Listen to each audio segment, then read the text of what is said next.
Imagine building a physical piece of medical hardware.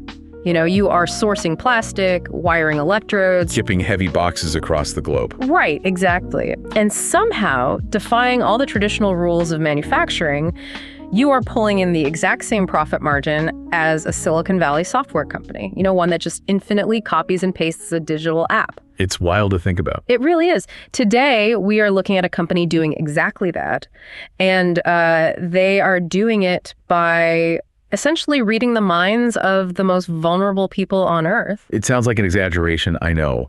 But when you look at the raw data, the financial engine we are examining today is genuinely anomalous. Yeah. You rarely see this kind of combination of, physical supply chain mastery and software level profitability, especially in the highly regulated world of acute care neurology. Okay, let's unpack this. The mission of this deep dive is to explore the Q2 2026 earnings call of Ceribell, ticker symbol CBLL. They are a medical technology company, but the reason we are spending the next hour with you diving into this specific earnings transcript is because Ceribell is sitting right at this collision point. A very interesting collision point, yeah. Exactly. The intersection of advanced AI, acute care neurology, and some incredibly aggressive commercial strategies that are attempting to fundamentally change how hospital intensive care units operate. We are looking at a company attempting to take the human brain, which, has historically been an absolute black box in the ICU, and turn its complex, chaotic electrical storms into a standard, everyday vital sign. So it's like checking a patient's pulse. Exactly. Just like a pulse. I love that framing because normally when we talk about a medical diagnosis, there is this expectation of visual precision, right? Like engineering. Right. You want to see the problem. Exactly. You break your arm, the x-ray shows a jagged white line on a black background, and the doctor just points and says, there it is, broken. It's clean. But you step into the intensive care unit and suddenly that diagnostic clarity just vanishes. It totally vanishes. You can measure a heart rate in 3 seconds. You can measure blood pressure with a cuff. But the brain is just murky. And what's fascinating here is that to understand how Ceribell plans to illuminate that murky black box, well, we have to look at the financial engine first. Because it all comes back to the numbers. Right. You simply cannot revolutionize the standard of care in thousands of hospitals without a very specific, very robust economic model driving it. I mean, innovation in medicine is just as much about capital allocation and supply chain logistics as it is about clinical breakthroughs. And the numbers from this Q2 2026 call are loud. Total revenue hit $28.1 million for the quarter. Which is huge. Yeah, that is a 33% growth year over year compared to the $21.2 million they did in the prior year period. But what caught my eye immediately is that this is an acceleration. Right. They're actually speeding up. Exactly. In Q1, they were growing at 29%. So they didn't just grow. The physical rate at which they're acquiring revenue actually sped up. And they raised their full year 2026 guidance to between $114 million and $117 million. Representing an annual growth rate of 28 to 31%. Right. Which, for a medical device company in the current macroeconomic environment where hospitals are scrutinizing literally every single purchase order, an accelerating growth curve indicates something major. It's not just a luxury item anymore. Exactly. It indicates that the product is shifting from a nice to have to a must have in the minds of hospital administrators. Well, here is the number that absolutely stopped me in my tracks when I was reading through the CEO Xingjuan Chao's remarks. Gross margins hit a record 92% in the second quarter. Unbelievable. 92%. Now, to be fair, they did note this was positively impacted by a $1.6 million tariff refund. Right, a one-time boost. Yeah, but even if you strip that anomaly away entirely, their baseline gross margin was 89%. Staggering is really the only word for it. In the traditional medical hardware space, a good gross margin might hover around, 60 to 65%. Because of all the physical overhead. Exactly. You have raw materials, clean room manufacturing, quality assurance, shipping, physical depreciation. Hitting 89% implies they have somehow decoupled their revenue generation from the heavy variable costs of physical production. We are used to seeing 89 or 92% gross margins in pure SaaS companies, right? Software as a service. The ones that just write code once. Exactly. Companies that write code, host it on a cloud server, and sell subscriptions infinitely with near zero marginal cost.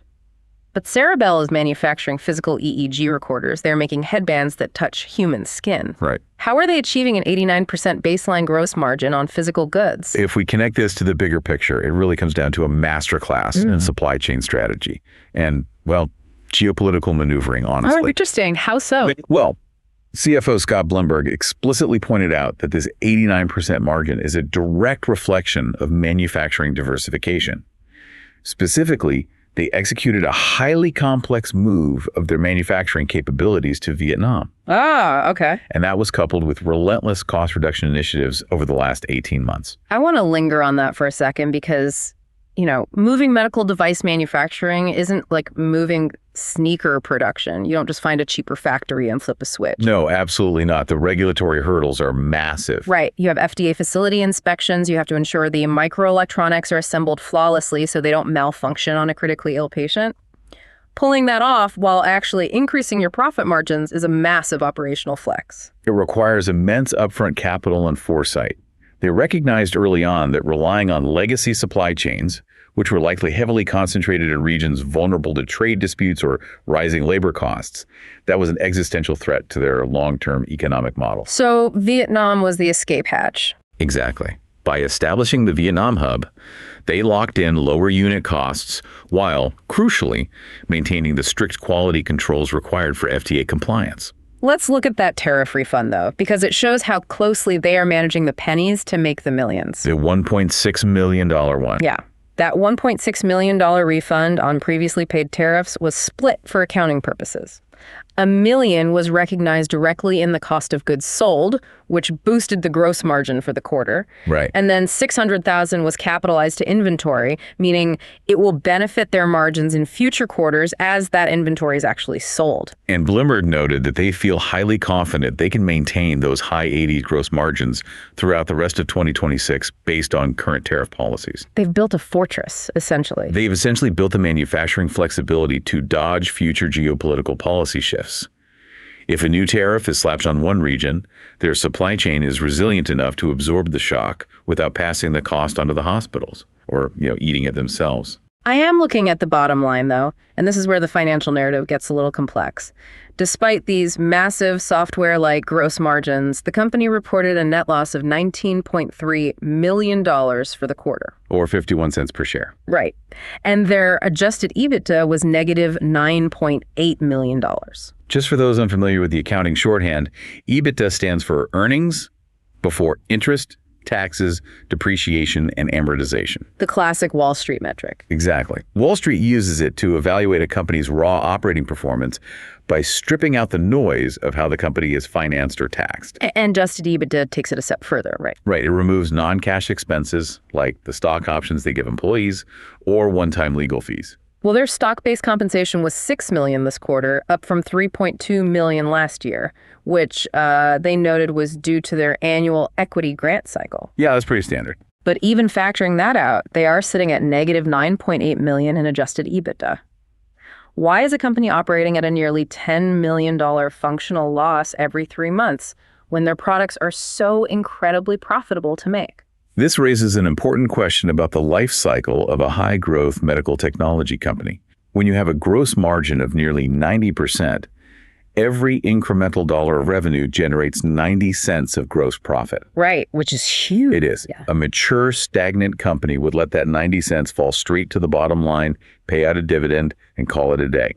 But Ceribell's management is making a deliberate, strategic choice to capture zero profit right now. So they're burning it on purpose. Exactly. They're aggressively plowing every single cent back into the business. They're funding a war chest. I mean, you look at their operating expenses, which hit $45.9 million this quarter. That's up 37% year over year. That is where all that gross profit is going. And a significant chunk of it, $3.9 million, specifically went to intellectual property litigation costs. Oh, right. The ITC lawsuit. Yeah, they are embroiled in an ongoing lawsuit with the International Trade Commission. In the medical device world, if you invent something truly disruptive, legacy competitors will inevitably challenge your patents. It is basically the cost of doing business when you are threatening the status quo. Though management did mention they expect those specific legal expenses to drop meaningfully in the third and fourth quarters. Which will help the burn rate. Yeah. So if we mentally set aside the lawyers, What is the rest of that massive 45.9 million OPEX burn going toward? Headcount and innovation. They're executing heavy reinvestment into sales headcount, specifically a newly established strategic account management function. And R&D, I imagine. Massive research and development spending for next-generation hardware and clinical studies. They're operating at a loss intentionally because they believe they have barely scratched the surface of a multi-billion-dollar total addressable market. Well, this brings up a seeming contradiction that I found when looking at their hospital acquisition numbers. Oh, what did you find? So they added 32 active hospital accounts this quarter, right? Bringing their total to 712 hospitals. But the CEO, Xingjuan Chao, explicitly noted that this increase of 32 accounts is, quote, similar to what we delivered in recent quarters. Right, it's a steady pace. So if the rate of adding new hospitals is holding steady at roughly 30 a quarter, where is the sudden 33% accelerated revenue growth coming from? Is this like a subscription app where the real money isn't just getting the download, but in the in-app purchases and upsells? The growth engine isn't just about planting new flags in new hospitals, no. It is entirely about what happens after that flag is planted. In retail terms, they are driving massive same-store growth. Same-store growth for medical devices. Exactly. CFO Scott Blumberg pointed out an incredible metric regarding this. He stated that their top-performing hospital accounts utilize the Ceribell system at roughly 3 times the rate of average accounts of similar size. 3 times the rate. That is an astronomical difference in clinical workflow. Think about what that means practically. If an average hospital is pulling the Ceribell device off the shelf to monitor 10 patients a week, the top-tier hospitals are actively deciding to use it on 30 patients a week. That implies a profound behavioral shift among the medical staff. It absolutely does. Well, here's where it gets really interesting. How are they forcing that behavioral shift? I mean, doctors are famously stubborn. Very true. They have established protocols, and getting a whole department of neurologists and ICU nurses to triple their usage of a new piece of tech doesn't just happen by accident. No, it is driven systematically by their clinical account management team. They haven't just dropped off the equipment in the loading dock and hoped for the best. They have developed a highly specific, standardized playbook for hospital integration. Xingjuan Chao mentioned the playbook specifically on the call. She outlined 3 pillars: provider engagement, department expansion, and patient population prioritization. They are actively embedding their teams within the hospital infrastructure to teach administrators and clinicians how to expand the use of the device. So they don't just leave after the sale. Not at all. Maybe a hospital originally bought it just for the emergency room, right? To check for seizures after a car crash. The account managers come in and say, look at your ICU, look at your stroke ward. You have vulnerable patients here, here, and here who need this. And it is working. Bloomberg noted that this utilization expansion, the same store growth, actually exceeded their internal expectations for Q2. Which is notable because Q2 includes the warmer summer months. Why does the weather matter? Well, during the summer, ICU census numbers typically drop. Fewer people are getting severe winter respiratory illnesses like flu or pneumonia that put them in critical care. So there are just fewer patients overall. Right. So defying that seasonal dip is the ultimate proof of concept for their subscription model. Their subscription revenue alone was $6.9 million, up 30% year over year. So the financial engine is humming because the clinical necessity of the device is becoming deeply ingrained in the hospital's daily workflow. Exactly. The financial numbers are ultimately just a delayed reflection of clinical decisions made by exhausted doctors standing at the bedside at 2 a.m. Which begs the question, why are those doctors suddenly relying on this specific tool so much more? This is where the human stakes of those financial numbers come into sharp focus. Ceribell currently estimates they have less than 4% penetration in their core seizure market. Less than 4%, meaning 96% of the market is still a greenfield opportunity. Yes, they are dominating, yet they are barely at the starting line. And the reason they are projecting so much confidence in capturing that remaining 96% comes down to a fundamental shift in clinical evidence. They highlighted a recent study published in Critical Care Medicine, which is one of the absolute most prestigious medical journals in the world. Right. The data published in that journal is honestly chilling. The study looked specifically at something called seizure burden. To understand the impact of this, we need to clarify what a seizure actually looks like in the ICU, because it is rarely what you see on television. Yeah, when most people hear the word seizure, they picture a grand mal seizure. convulsions, shaking, physical distress. But in an intensive care setting, a patient might not be convulsing visibly at all. They could be intubated, heavily sedated with paralytics, lying perfectly still under a blanket. But their brain is seizing. Yes. Inside their skull, their brain is trapped in a continuous, silent electrical storm. The neurons are firing uncontrollably, consuming massive amounts of oxygen and glucose, essentially burning the brain out from the inside. Wow. That is a non-convulsive seizure. And that critical care medicine study found that patients with a seizure burden of 90% or greater, meaning their brain was seizing for 90% of the time they were being monitored, those patients were 3.6 times more likely to experience severe disability or death by the time they were discharged. 3.6 times. Oh. And the urgency compounds by the hour. The study reported that every single additional hour of seizure activity detected by Ceribell's AI was associated with a nearly twofold increase in that risk of severe disability or death. Wait, every single hour doubles the risk? Yes, every single hour. That is terrifying. If we connect this to the bigger picture, Jane Chao said something profound on the call about this specific data. She noted that the underlying premise that longer seizures lead to worse outcomes isn't actually a new revelation. Doctors already knew that. Right. Neurologists have fundamentally known for decades that seizures cause brain damage. What is revolutionary is that a bedside device can now quantitatively report that exact seizure burden in real time.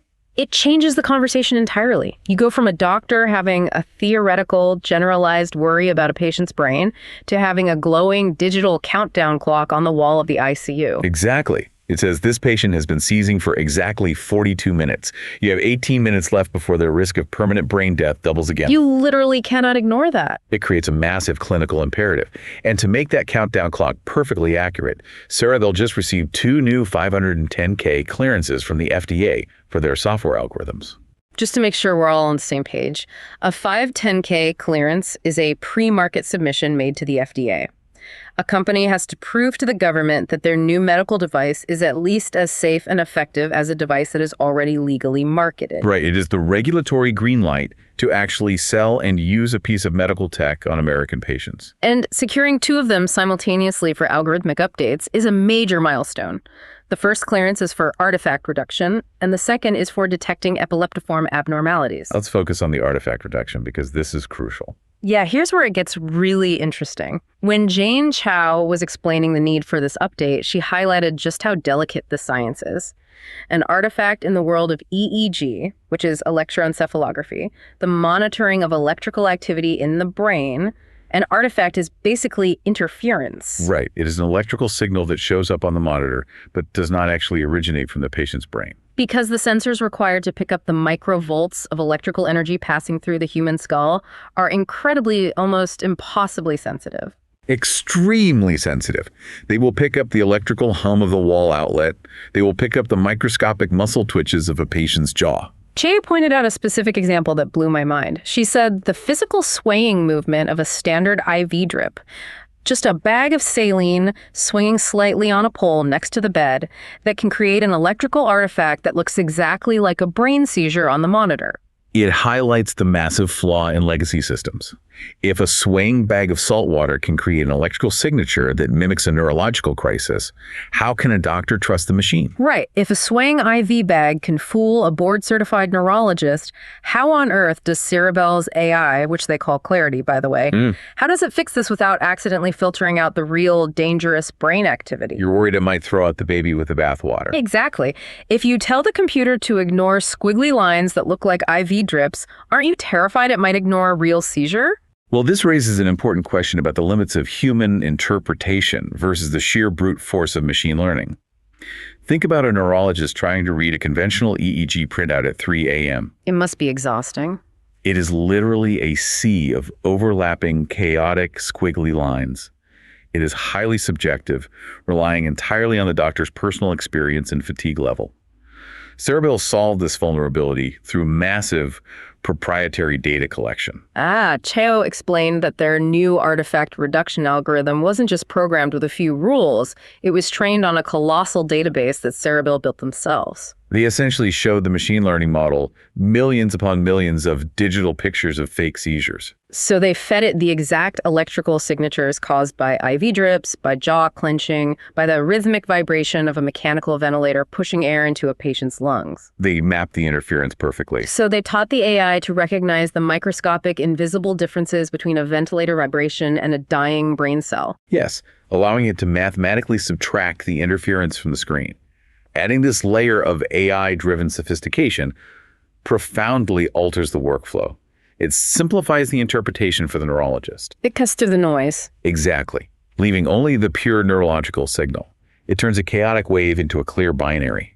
Yes, seizing, or no, not seizing. Which significantly widens the technological gap between Ceribell's modern AI-driven system and the traditional clunky EEG carts that get wheeled around hospital corridors today. And that gap widens even further with their second FDA clearance, detecting epileptiform abnormalities. Epileptiform abnormalities. Those are brainwave patterns that are not full-blown seizures, but they indicate a highly unstable brain that is at an increased risk for slipping into a seizure. Right. Chao referred to this as the gray zone. The gray zone. It is the liminal space between a healthy brain and a brain in crisis.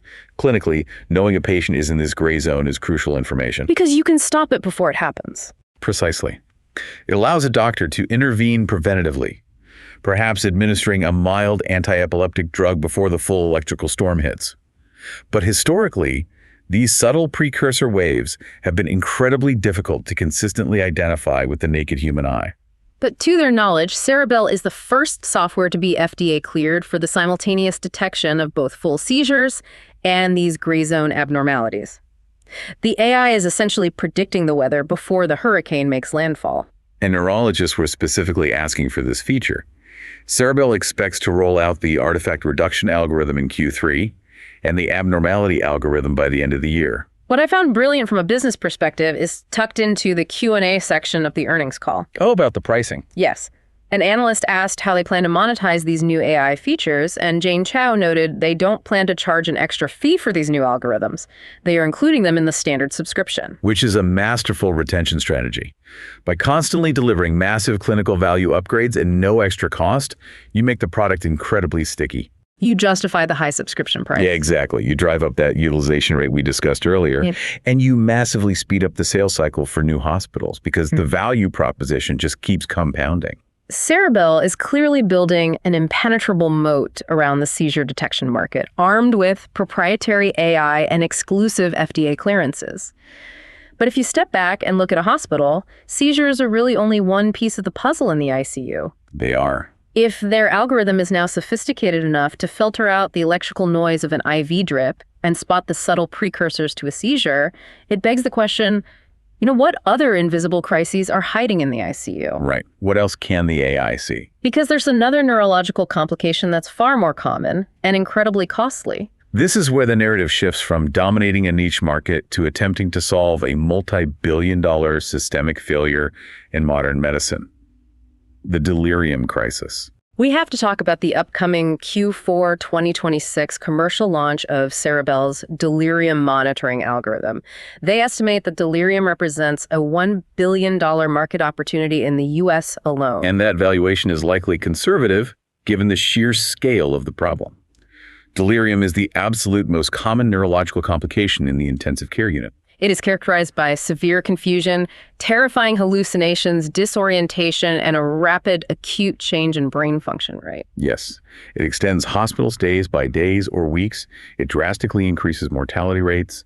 And it is notoriously difficult to manage because a delirious patient often tries to rip out their IVs or, fight the nursing staff. What is genuinely wild about this is that before Ceribell's upcoming launch, there has been no commercially available tool to continuously and objectively monitor for delirium. None. We have heart monitors for arrhythmias, we have pulse oximeters for oxygen, but for the most common brain complication in the hospital, we have relied entirely on human observation. And to understand what a massive leap this AI represents, we have to look at the current standard of care.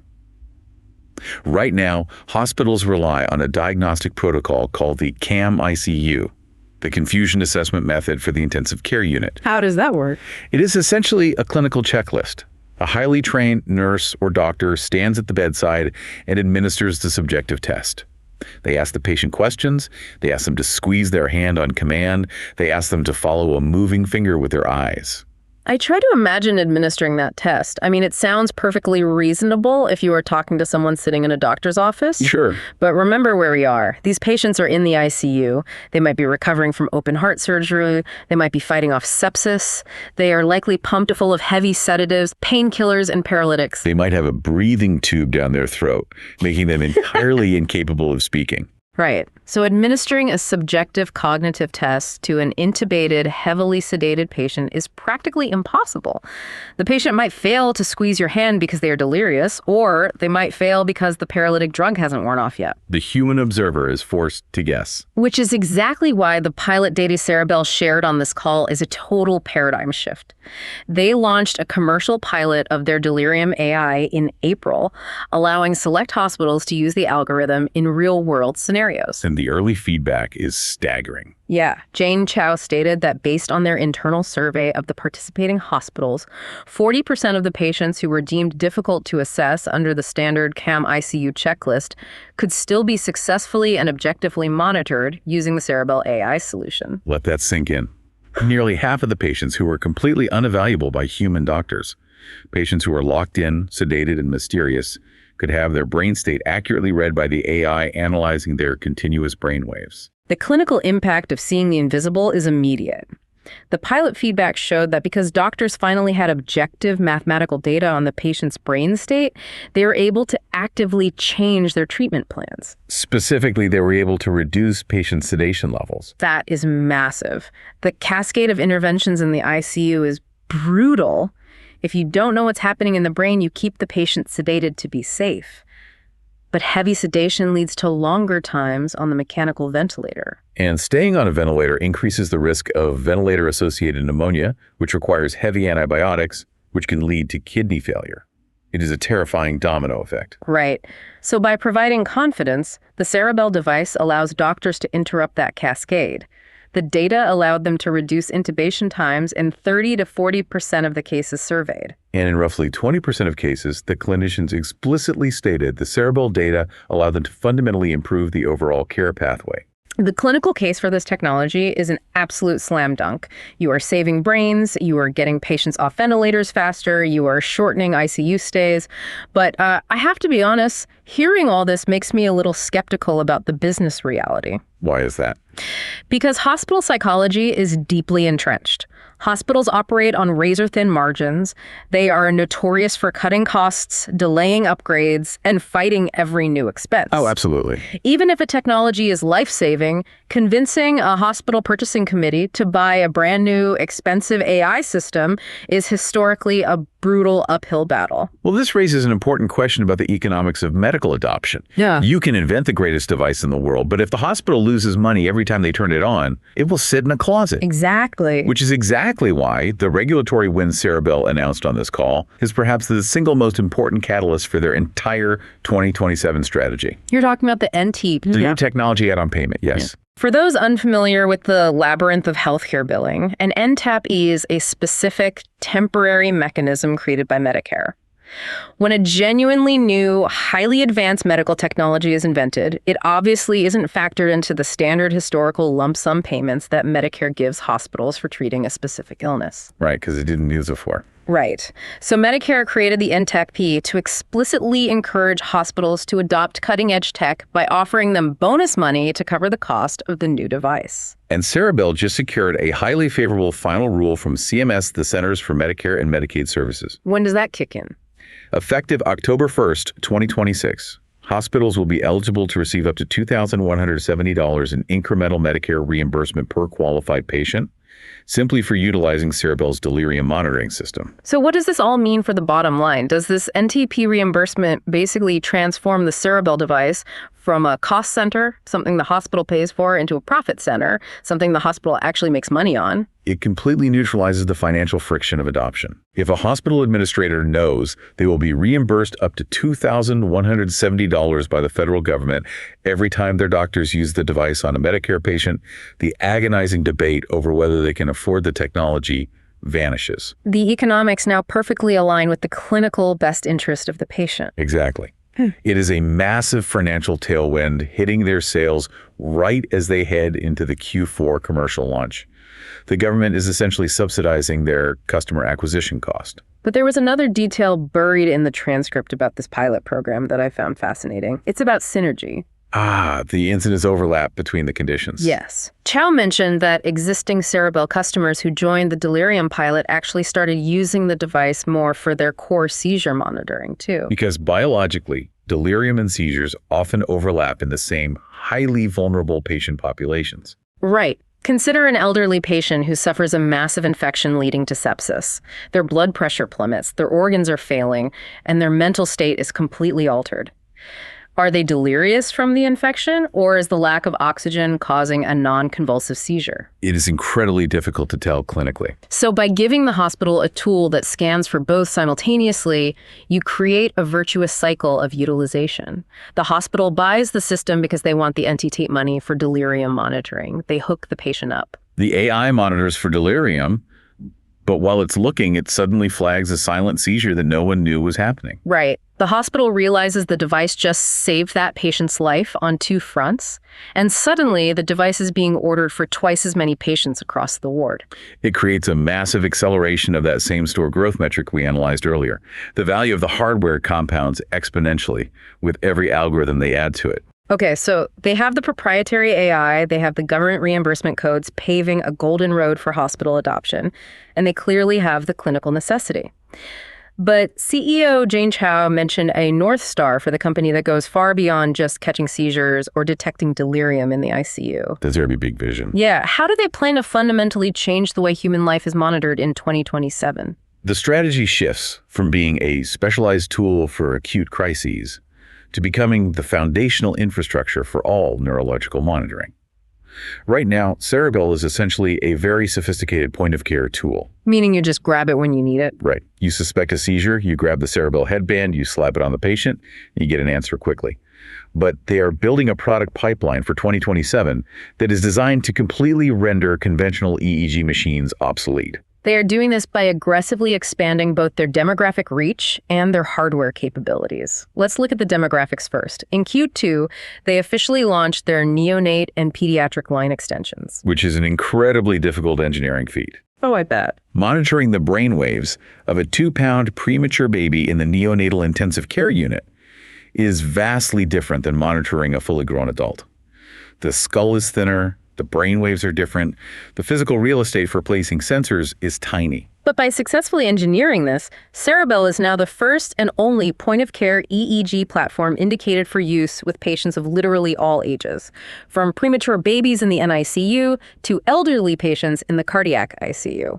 And they noted they are already seeing purchase orders from both new and existing accounts, specifically for the pediatric line, which proves that the clinical demand for a faster, smarter neonatal solution was deeply pent up. The market was just waiting for it. Exactly.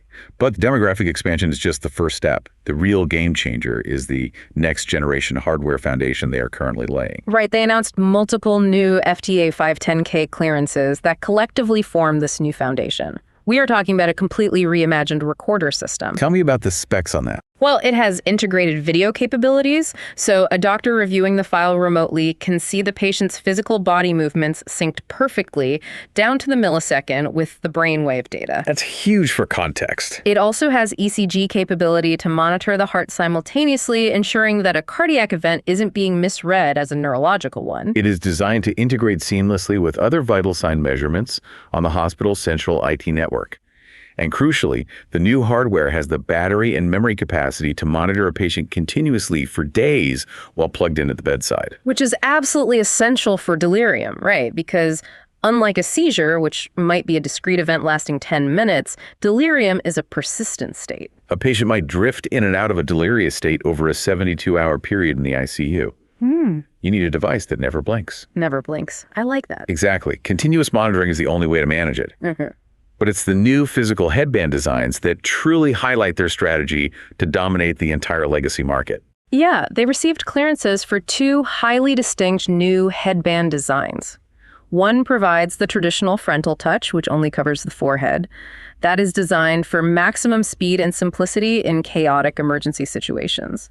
But the second design allows for full montage capabilities. Full montage means the sensors cover the entire geometry of the skull, right? It maps the whole brain, front to back, side to side, which is exactly what the old school, bulky, conventional EEG carts do. The ones where a specialized technician has to spend 45 minutes pasting a dozen individual wire electrodes into the patient's hair. Right. What's fascinating here is the strategic positioning.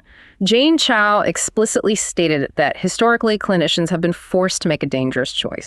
Do I want the speed and simplicity of the point-of-care EEG for a quick answer, knowing it might miss something happening in the back of the brain? Or do I order a conventional full montage EEG, knowing it might take 6 hours with a specialized technician to arrive and set it up? And in an emergency, like a stroke or a traumatic brain injury, waiting 6 hours for the tech to arrive is a death sentence for brain tissue. It really is. By offering a singular, modular system that does both. A simple, intelligent base unit that can accept either a quick screen frontal band or a comprehensive full montage cap, they are entirely eliminating that clinical dilemma. The ultimate goal is to make continuous EEG monitoring as standard and ubiquitous as a blood pressure cuff. You don't call a specialized cardiology technician from 3 floors down to take a patient's blood pressure. The floor nurse just wraps the cuff and pushes a button. That is the exact workflow they want for brain monitoring. If they achieve that, the conventional EEG cart goes the way of the fax machine. It becomes an archaic piece of technology that hospitals no longer buy. I have to be honest, hearing all this makes me a little nervous for them as a business. You think it's too much? I want to look at the risk profile here. They are launching a highly complex pediatric line. They are rolling out a massive, multifaceted delirium AI across the country. They're fighting an expensive patent war with the ITC. And on top of all that, they're trying to roll out an entirely new modular hardware ecosystem in 2027 to replace a deeply entrenched hospital technology. That's a lot of spinning plates. It is. Historically, when a mid-sized medical company tries to boil the ocean like that, they stretch themselves too thin, they miss product deadlines, and they run out of cash. Are they overextending? Well, this raises an important question about their commercial maturity and their financial runway. If this were a newly public cash-strapped biotech startup, I would be incredibly worried about execution risk. Yeah. You cannot fight on 5 fronts without a massive supply line. Exactly. But we have to look back at the financial safety net they built to support this exact level of aggression. The war chest. They reported having $129.3 million in cash and marketable securities sitting on the balance sheet at the end of the quarter. And beyond that liquid cash, right after the quarter closed, they successfully refinanced their corporate credit facility. What did that look like? They secured access to $60 million in committed capital from their lenders, with an accordion feature for another $25 million uncommitted if they need it. Oh, wow. More importantly, they structured this refinancing to extend the repayment timeline by 3 years, pushing it all the way out to 2031. That is massive breathing room. Yeah. It is expected to significantly reduce their quarterly interest expense starting in Q4, freeing up even more cash for that R&D and sales push. Management explicitly stated on the call that they believe they have enough cash on hand to reach total cash flow break-even without ever needing to go back to the public markets to raise more equity. Furthermore, they are mitigating the execution risk of this massive rollout by changing how they sell. They aren't just selling door to door, trying to convince the head of neurology at one local community hospital to buy 3 devices. We talked about that strategic account management team they formed in January. Right. They are shifting their focus to targeting massive, multi-state regional health systems from the top down. Selling the grand vision to a hospital network CEO or chief medical officer rather than just a department head. Exactly. When you sell to a regional network executive, you are no longer selling a piece of hardware. You are selling an enterprise-grade platform. You sit in the boardroom and say, we can standardize your neonatal critical care, your trauma seizure detection, and your ICU delirium monitoring across your entire network of 12 hospitals, all feeding data into one unified AI-driven device ecosystem. That is how you efficiently scale a massive hardware rollout without stretching your sales team to the breaking point. You sign one master contract that deploys hundreds of devices simultaneously. It is wildly ambitious. But when you look at the 33% revenue growth, the 92% gross margins, and the FDA clearances stacking up, the engine seems to be humming fast enough to actually support the ambition. It is a textbook example of using relentless financial discipline in the supply chain today to fund a complete disruption of the medical standard of care tomorrow. So, to synthesize this entire deep dive for you, we started by looking at a medical device company achieving software-level profitability through incredibly shrewd manufacturing diversification in Vietnam. We saw how they are taking those massive gross profits and plowing them into widening their technological moat. Right. Building AI algorithms that can filter out the chaotic electrical noise of an IV drip and spot the subtle gray zone precursors to a seizure. Which creates an undeniable clinical imperative for hospitals, setting the stage for their massive expansion beyond seizures and into the billion-dollar delirium market. And they are backing that expansion with incredibly lucrative new Medicare NTAP reimbursement codes that effectively flip the economic argument for hesitant hospital administrators. All of this is leading directly toward a 2027 vision where their next-generation modular continuous monitoring hardware attempts to completely dethrone the conventional EEG machine. Making the human brain just another standard vital sign on the monitor. It is a fundamental rewiring of how intensive care is practiced. Yeah. But I want to leave you with one final lingering thought to ponder on your own. If Ceribell actually succeeds in this grand vision, if they make continuous AI-driven brain monitoring as common, ubiquitous, and standard in the ICU as a simple heart rate monitor, what happens to all that aggregated brainwave data? You are talking about millions upon millions of hours of human consciousness digitized and stored. Exactly.